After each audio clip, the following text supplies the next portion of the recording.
This was not the correct way to the meeting room, and Stanley knew it perfectly well. Perhaps he wanted to stop by the employee lounge first, just to admire it. Ah, yes, truly a room worth admiring. It had really been worth the detour after all, just to spend a few moments here in this immaculate, beautifully constructed room. Stanley simply stood here, drinking it all in. Yes, it is really worth being here in this room. Yes, really worth it being here in the room. A room so utterly captivating that even though all your co-workers have mysteriously vanished, here you sit looking at these chairs and some paintings. Really worth it. Stanley standing around and waited for some more dialogue. Stanley's obsession with this room bordered on creepy and reflected poorly on his overall personality. It's possible that this is why everyone left. Stanley stand around and waited for some more dialogue. When there was no more, Stanley sat around waiting for more dialogue. But when a long time had passed and there was no more, he decided that the game was trying to send at a last, message. Stanley had enough of your amazing room.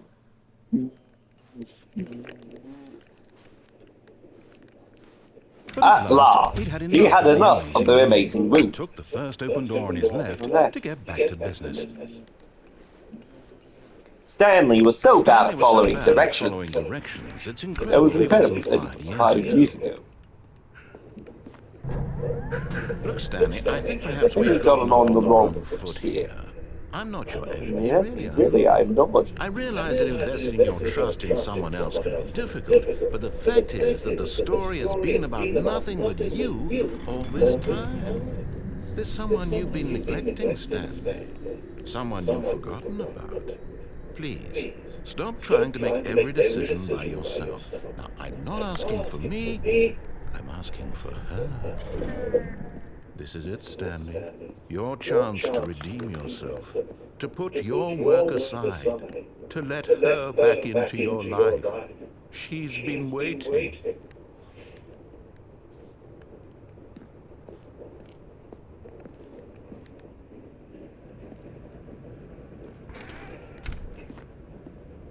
Here it is, Stanley. Stanley picked up the phone and... That's so, Stanley. Oh, no. No. Just unplug the phone. But that wasn't supposed to be a choice. How did you do that? You actually chose incorrectly. I didn't even know that was possible. Let me double check. No, it's definitely here Clear to say. Picks up the phone. He's taken to his apartment where he finds his wife, and the two pledge themselves to one another. Music comes in, fade to white, roll credits. Not picking up the phone is actually somehow an incorrect course of action. How is that even possible? None of these decisions were supposed to mean anything. I don't understand. How on earth are you making meaningful choices? What did you... Wait a second. Did I just see... No, that's not possible. I can't believe it. How had I not noticed it sooner? You're not Stanley. You're a real person. I can't believe I was so mistaken. This is why you've been able to make correct and incorrect choices. And to think I've been letting you run around in this game for so long. If you'd made any more wrong choices, you might have negated it entirely. It's as though you completely ignored even the most basic safety protocol for real-world decision-making. Or did you not grasp the severity of the situation? Well, I won't have that kind of risk on my watch. I'm going to stop the game for a moment so we can educate you properly on safe decision-making in the real world. Please observe this helpful instructional video. Choice. It's the best part of being a real person. But if used incorrectly, can also be the most dangerous. For example, in this scenario, a hypothetical real person named Rupert has a choice. He could invent a machine that eliminates food shortages across the world to make life better for all people. Or he could spend years of hard work forgetting how to read. Which choice would you make?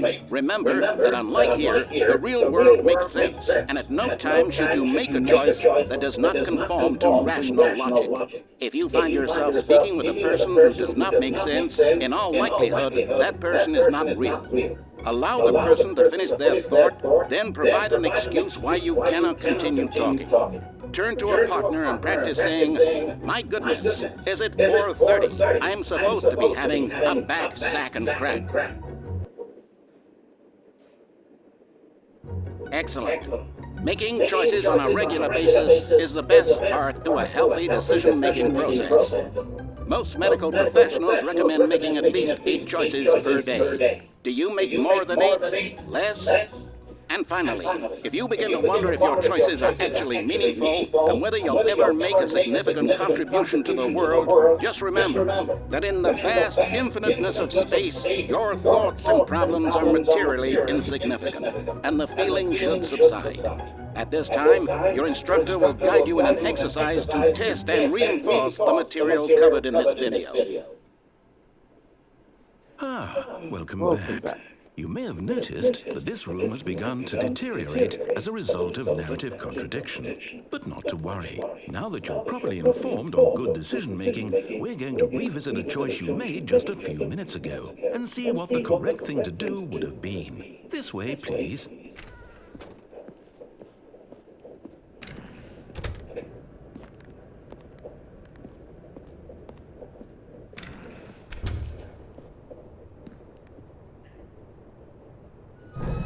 Now that we know your choices are meaningful, we can't have you jumping off the platform and dying. Imagine the main character dying senselessly halfway through the story. That story would make no sense at all. We just need to get you home as soon as possible before the narrative contradiction gets any worse. Unfortunately, it seems this place is not well equipped to deal with reality.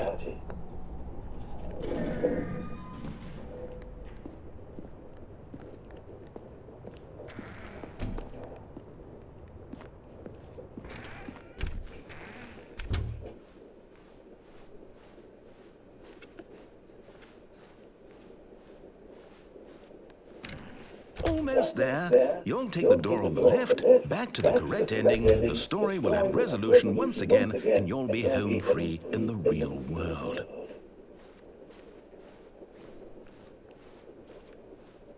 Now remember, all you need to do is behave exactly as Stanley would.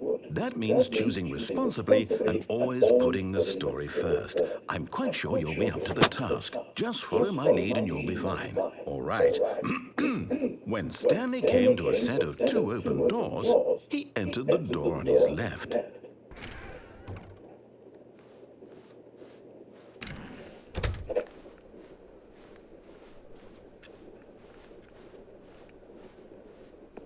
Yet there was not a single person here either. Feeling a wave of disbelief, Stanley decided to go up to his boss's office, hoping he might find an answer there. Coming to a staircase, Stanley walked upstairs to his boss's office.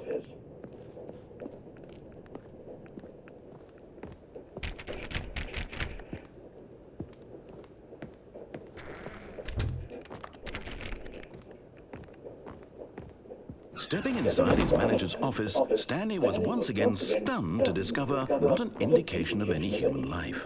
Shocked, unraveled, Stanley wondered in disbelief who orchestrated this, until he saw the door with a voice receiver next to it.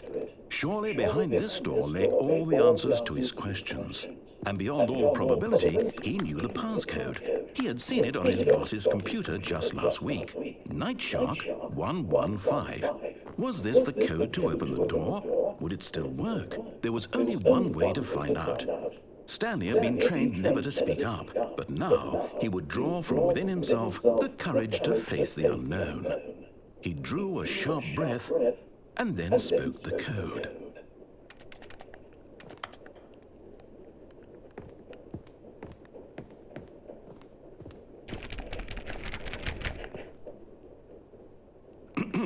Stanley spoke the code. Night Shark 115. He spoke it into the receiver, right there on the wall.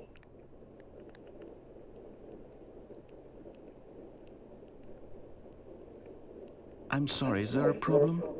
You didn't mishear me, did you? Please speak the code into the receiver. Otherwise, we can't get on with the story. This is a crucial step.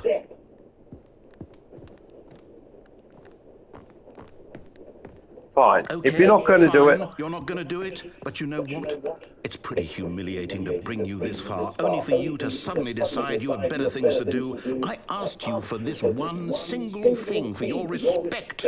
The kind of respect Stanley shows for his choices. He knows what it means to take a story seriously. If you didn't want to see what I had to show you, then why did you come here? You had a choice, you know. You could have gone through the door on the right. You could have done whatever the hell you wanted over there. Why did you come this way? Speak. Say something to me. Explain yourself, you coward. You behave exactly as Stanley would. That means choosing responsibly and always putting the story first. I'm quite sure you'll be up to the task. Just follow my lead and you'll be fine. All right. When Stanley came to a set of 2 open doors, he entered the door on his left. you just run it through the ground. No! Why did you do that? Quickly, hurry back in the other direction. Perhaps we're not too late.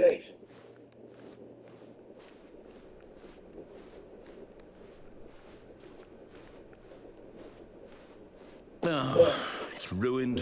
I can't believe, after everything we talked about, that my story, you've destroyed my work. Why? For what? What did you get out of that? What did you think was so special about seeing the game undone, left here like so much garbage? It's worthless now. And what am I supposed to do? Even if there were a way to continue, would it be worth it? To know that my story is now incorrect? How can I go back to that?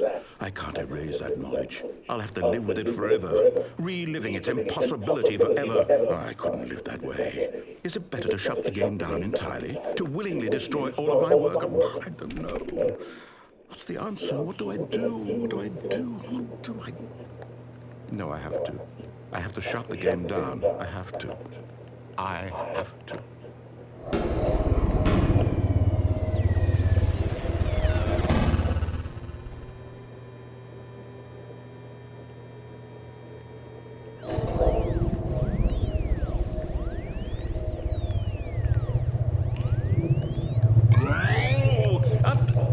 I'm here. I'm still here. Here in this pile of rubbish. With you. You, who thought you were so clever. Now look where we are. My entire game is destroyed. It was the only thing in the world that was mine, and you've run it into the ground. What, did you think that would be funny? You just had to see? Didn't I impress upon you how important it was to be like Stanley? He actually knows how to do what I tell him to. He understands that if I say to do something, there's a damn good reason for it. That thought hadn't even occurred to you, had it? That there's a world outside of you? You're a child. Oh, my story. If you'd just gone through the door on the left, you would have seen it. There was a whole underground facility. You would have destroyed it and been victorious. It would have been so perfect. I worked so hard on it. I tried so hard to make... When Stanley came to a set of 2 open doors, he entered the door on his left. Stanley? Hello? Are you... Is everything okay? Stanley, please. I need you to make a choice. I need you to walk through the door. Are you listening to me? Can you hear me? Is everything all right? Stanley, this is important. The story needs you. It needs you to make a decision. It cannot exist without you. Do you understand me? Whatever choice you make is just fine. They're both correct. You cannot be wrong here. We can work together. I'll accept whatever you do. I simply need you to take that step forward, please. Choose. Do something. Anything. This is more important than you can ever know. I need this. The story needs it. So, you hear me? Are you there? Are you listening to this? Stanley, are you there? Okay. It's okay, I can wait. You need time to decide. Time to make sure your choice is correct. That is the best choice. That's all right. I'll wait for you to decide what's the right thing to do. Take as much time as you need.